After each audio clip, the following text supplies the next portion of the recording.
William Bishop's blood is much more unstable than human blood and shows extensive mutation. But this is not what happened to me. I must keep on searching. The sun is about to rise. I can feel it. I'll continue tomorrow night. I have so much time now.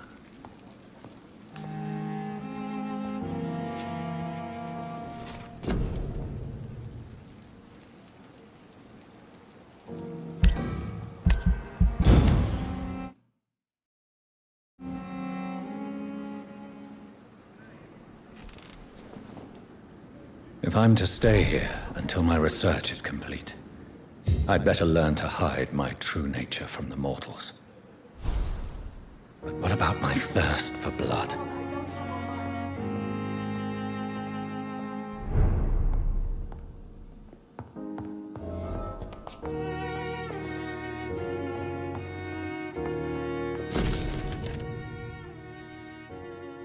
I'm not one to make wait, Doctor. I've patience to attend.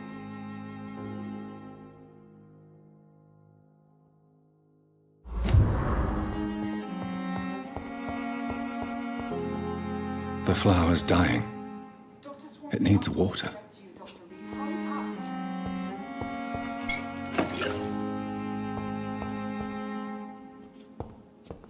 The flower's dying. It needs water.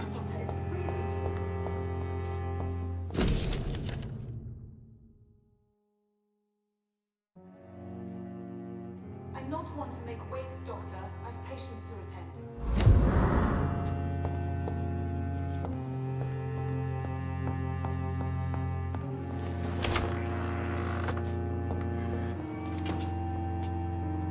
Yes, Nurse Crane? How can I help you?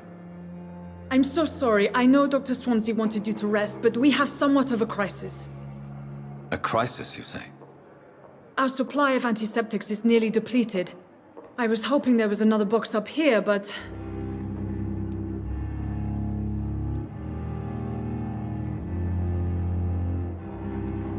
What type of hospital are you running? No antiseptics? You have been away too long, Doctor. With the war and now this epidemic, supplies have been running scarce for months now. I may have a solution. In France, during the war, drugs shortage was a daily problem, and we had to use our wits to overcome the shortages. However do you mean? If combined correctly, certain household chemical products can be used in a pinch instead. Now, where's the hospital storeroom? The storeroom? Fat chance.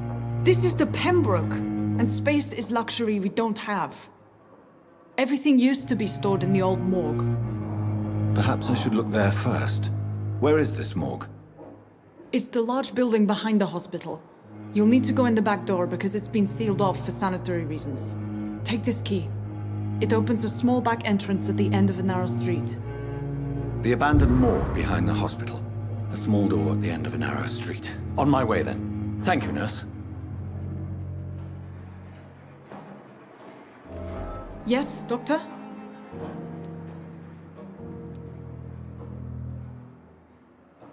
Exactly how bad is the supply situation here at Pembroke?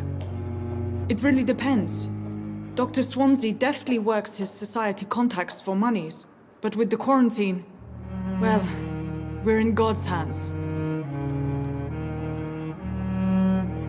Why then do you always work the nights? Don't you ever sleep? At the Pembroke, we're always hands on deck.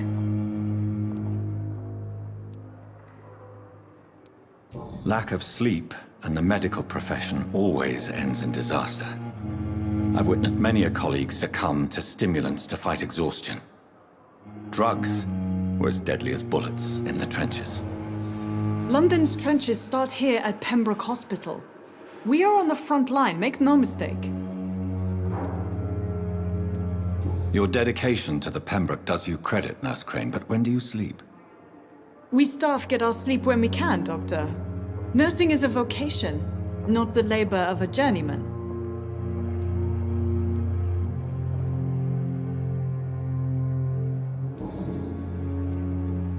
Please, could you point me in the direction of the morgue again? It's the large boarded-up building behind the hospital. You can't miss it. The key I gave you will open the small back door to it. That's all for now, Nurse Crane, thank you.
Scowl voices in the garden. I should investigate.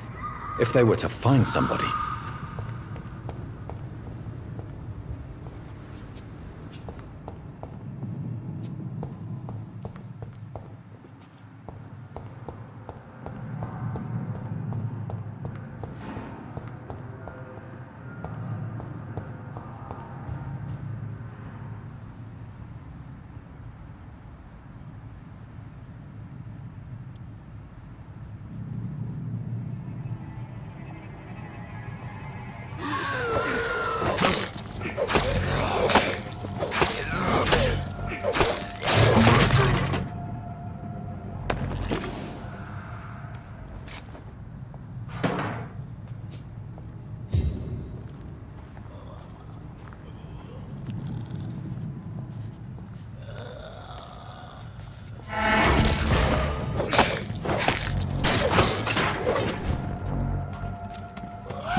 Good evening, Milton. Good evening, Doctor. Still trying to save lives?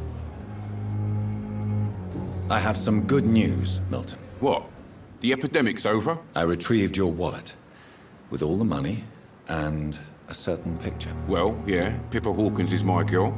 So what? Is it the difference of skin colour that bothers you? Not at all, Milton. Good. Please, take this money anyway. To remind you to keep your mouth shut. Not everybody is as broad-minded as you, Dr. Reid.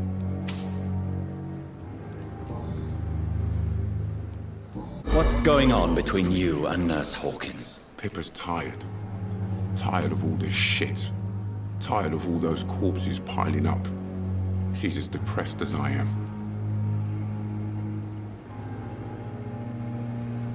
During the war, I witnessed a few couples just like you come together in difficult circumstances. It can be very damaging. Maybe you're right. But we support each other. And that's all that matters. You do realize you could both get fired. Hospital staff are not meant to have intimate relationships with one another. Come on, Dr. Reid. Do you know how many rules are broken in this hospital every day just to keep it running?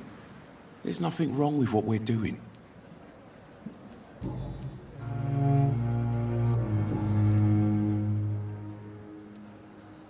Goodbye, Milton.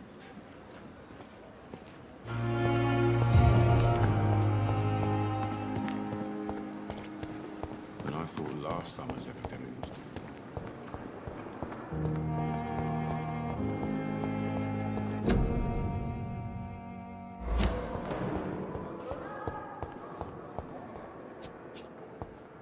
You... Good evening, miss. I'm Dr. Reid, the new surgeon at the Pembroke Hospital. And who are you? Your name has no meaning to me, mortal. You're nothing but dust blown by the winds of eternity. I beg your pardon? What are you begging for, mortal? My clemency? Well, tonight maybe I'm inclined to mercy. You'll never forget the night you met Thelma Howcroft. You keep calling me mortal. Why is that? And if I'm mortal, what are you? Well, Dr. Reid, if you must know, I'm a vampire.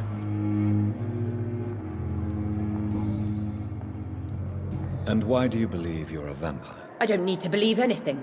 It is what I am. It is what I feel within this hollow shell of flesh. Please, describe to me how you feel. What is it like to be a vampire? I can hear my body crumble from the inside as my flesh cracks and fades. I sense the last pulse of postulant blood within my drying veins. I need new blood. I see. Have you ever heard of Cotard syndrome, Miss Howcroft? Never. It's a mental illness discovered by a French neurologist named Jules Cotard. The affected patients are delusional. They believe that they are putrefying, that they are dead, a ghost or a ghoul, or in your case, a vampire. Delusional, you say? Oh, sad and petty mortal. You can't even begin to understand the concept of immortality. And you think it is I who am delusional. I'm assuming you must be a patient here. Am I right, Miss Howcroft? It's only a cover to hide from my enemies. I can leave whenever I want. As a woman, a spirit, fog, or bat. Who are these enemies you mentioned? Can you describe them? I cannot say for sure. But I sense their eyes on me from nearby. I feel them watching me every time I visit the garden near the morgue. The staff here are not your enemy. They're here to help you, to care for you. I'm not speaking of the doctors in white. I'm speaking of the men and women who hunt me. For I am a vampire. I see. Don't worry. These people will not find you here. I'll personally make sure they leave you alone. Thank you, mortal. But do not interfere with them, for you are no match for those that hunt me.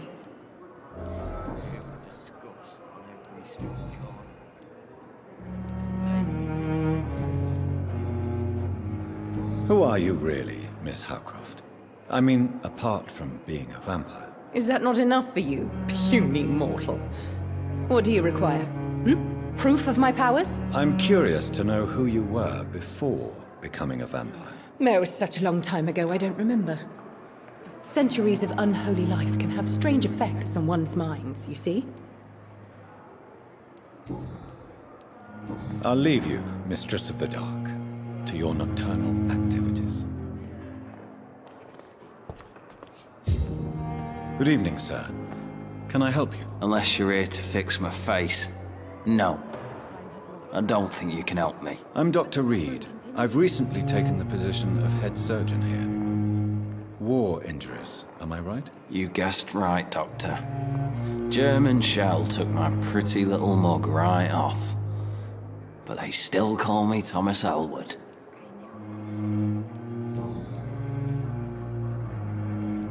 How is your stay with us, Mr. Elwood? Oh, it's bliss. I just escaped death in the trenches to be surrounded again by the moans of the dying. Can I ask you precisely why you're a patient here? It's the pain, sir. The drugs don't work. It just hurts under the scars, if you get my drift. Can I do anything for your pain? Nurses gave me a bunch of pills. No effect. Told you. It's like the flames are under my skin, burning away. Who is treating you? Is someone in particular looking after your case? Nobody since the old and tired doctor spoke to me. Started to think I was forgotten about. Wouldn't blame you. You don't seem worried by that. My face hurts so much more when I smile or cry. I've learned it's easier not to speak. But be assured I'm smiling inside. Why do you feel responsible for the injury, Thomas? What really happened? I wasn't disfigured by any German shells. It happened during my leave. It was an accident. Tell me what really happened then. I went with a whore in Rouen. Dead drunk I was. The hotel was a shithole. There was a fire that night. Did you start the fire? Were you trying to avoid going back to the front? That's not uncommon, you know. No. It's just that I was asleep when the flames reached the room. The girl was long gone. Bitch never woke me up. Left me to burn. Why lie about it? Come on. It's one thing to come back disfigured by the Germans, and it's another to get injured in an accident that could have happened to anybody.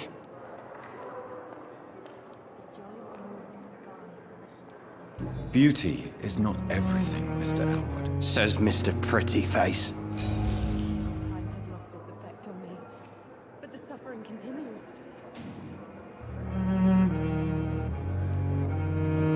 Why lie about it? Come on. It's one thing to come back disfigured by the Germans, and it's another to get injured in an accident that could have happened to anybody. Beauty is not everything, Mr. Elwood. Says Mr. Pretty Face.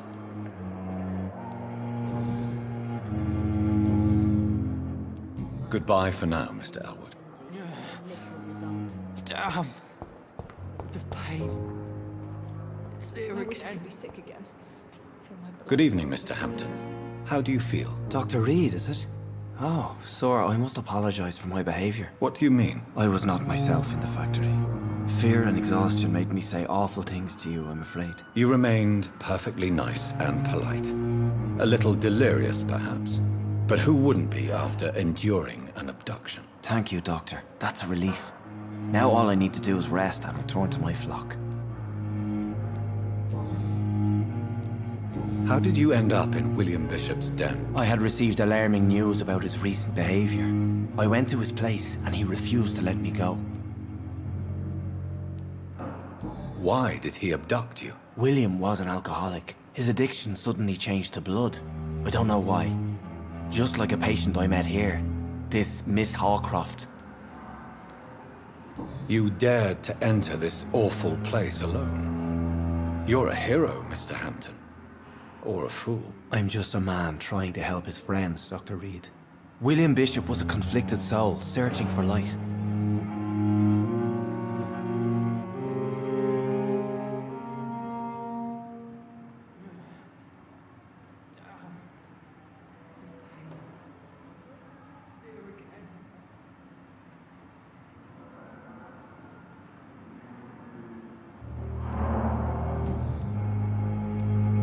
What is the general situation in the East End docks? The situation has always been tough, with a lot of tensions between the gangs and the dockers' trade union. The Wet Boot Boys are very nervous since they lost their leader.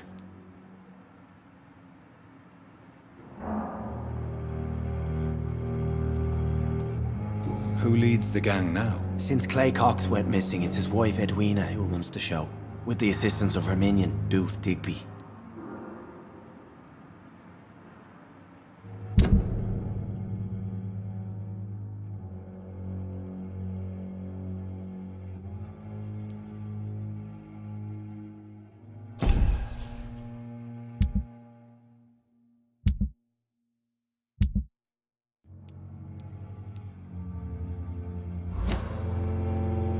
Has the gang been threatening you? Ah, no. I've had this nickname for so long, you know, the sad saint of the East End. No one dares to bug a saint, not even criminals. Do you know Tom Watts, the bartender from the Turtle? I met him before I found you in the canning factory. Tom? Yes, of course. Always the helping hand, good old Tom. Without men like him, corruption and despair would have wiped out the East End long ago. Who should I avoid in this part of town, then? Any particularly evil figures? Not really. Most men and women are just doing their best. And it's not my habit to speak ill of people I know, Doctor. People are still in despair. How could it be otherwise? The authorities have left us all to rot in this contagious nightmare. No drugs, no advice, nothing. It's a damn shame.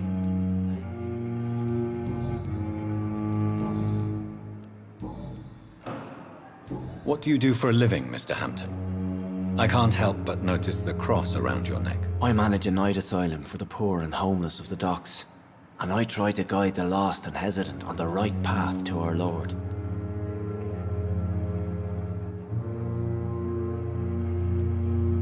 Are you a priest, Mr. Hampton? A deacon, maybe? Not at all, Doctor. I'm just a man of faith willing to preach the good word. Why didn't you use your cross against William Bishop? To repel him somehow? That's a very strange question, Doctor. A cross is no magical token, if that's what you were trying to say. Not mine, anyway. Have you made friends since you arrived? Not really, but I recognize Miss Harriet Jones. I knew her when she lived by the docks. That poor woman had such a miserable life. You never came to see her here at Pembroke?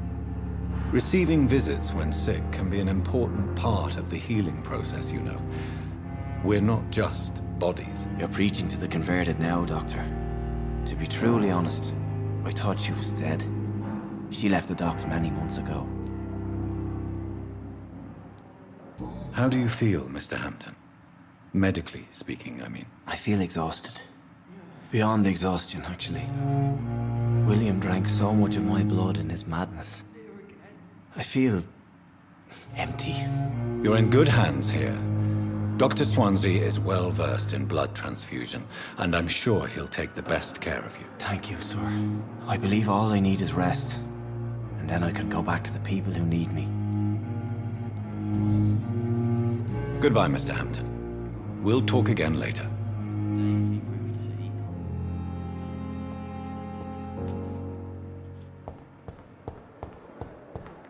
I wonder what your last thoughts would be, sir.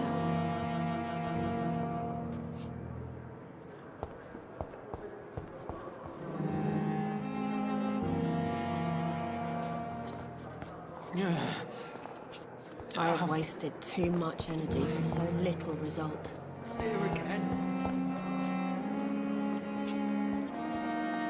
Time has lost its effect on me, but the suffering continues.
It's locked, all right.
It's locked.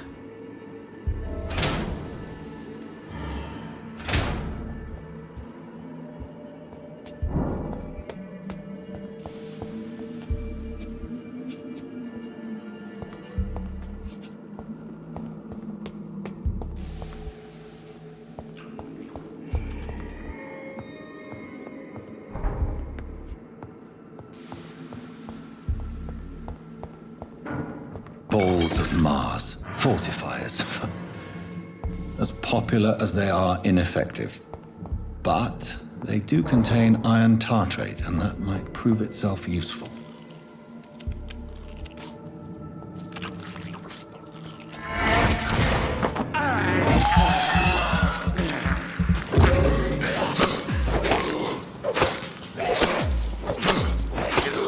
Behavior is similar to the infected William Bishop. Must be the same strain. This sickness moves faster than influenza.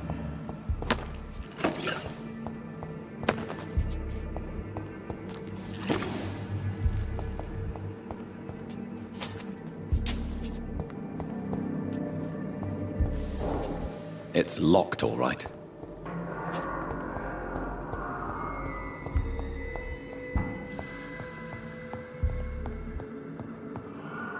This key will surely grant me access to the basement.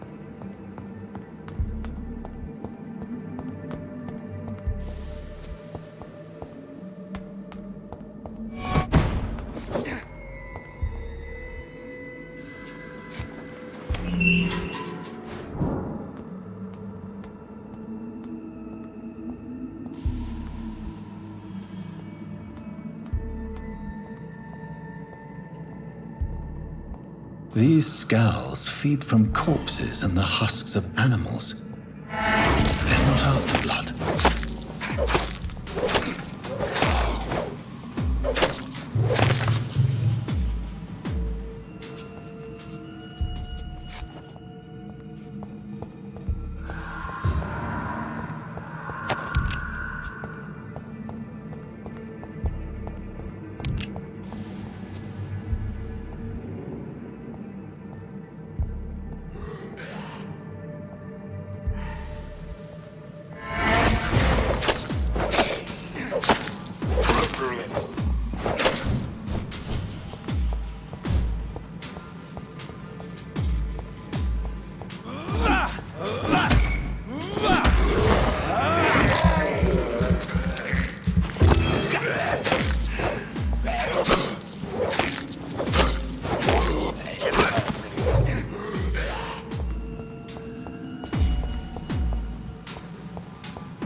It's locked, all right.